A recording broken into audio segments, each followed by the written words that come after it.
The big meeting comes a few days before a heat wave is supposed to hit Germany and the Alps this weekend. Reports expected to bump up energy demand for cooling and air conditioning, and may also lower levels of water for the Rhine River. The heat wave is expected between Monday and Friday in many places, with tropical temperatures even at night. And if the heat wave leads to lower wind speeds, it could also cut energy output by the wind turbines in Germany and the Netherlands, thus raising demand for nat gas and electricity.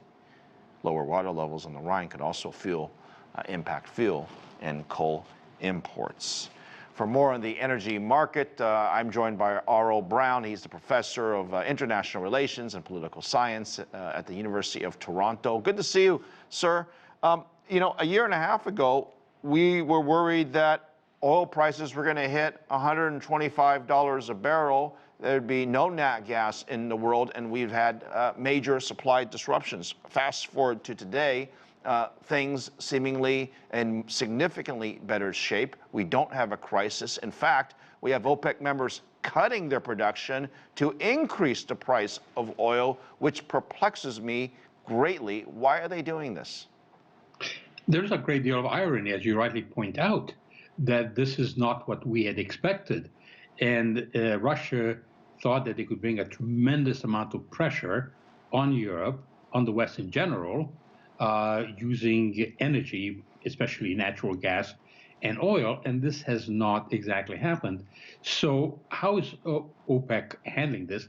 And we need to appreciate that OPEC is a cartel, and it therefore seeks to essentially set the price and to regulate production.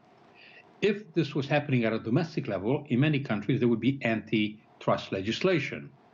And in order for this to work well, they must be able to have cohesion among the members. They must make sure that all of the cuts occur when the agreement is made, that they increase production if need be. In this way, they can get the price that they want. But they've had one significant problem, and that is Russia. Russia needs money.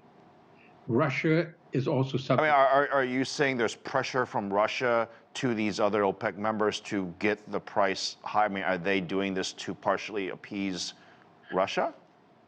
They all need higher prices. I think, as your reporter pointed out, in order to meet their budget, several of these countries, OPEC and OPEC plus, Russia, they need between $80 and $100 a barrel.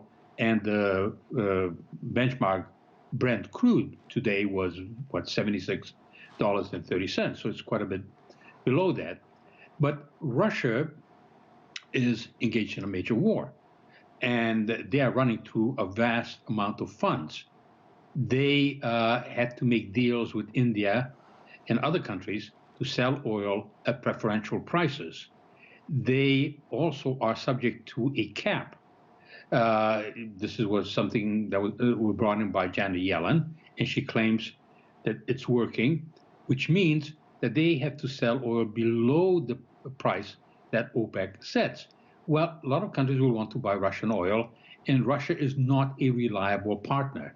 So despite the fact that we have these announcements that Russia is on board, that Saudi Arabia and Russia are working well together, there is a problem of credibility.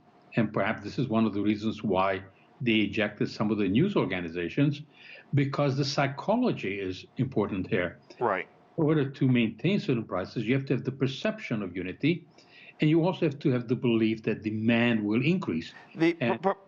Professor, the developed economies have adopted much more fuel-efficient standards for vehicles. In fact, electric vehicles have been the sort of latest craze. Have both of those help, I guess, reduce the negative impacts of higher oil prices? Had this happened 10 years ago, there would have been a more negative impact. But today, where are we on the impact of these higher fuel on the rest of the developed world?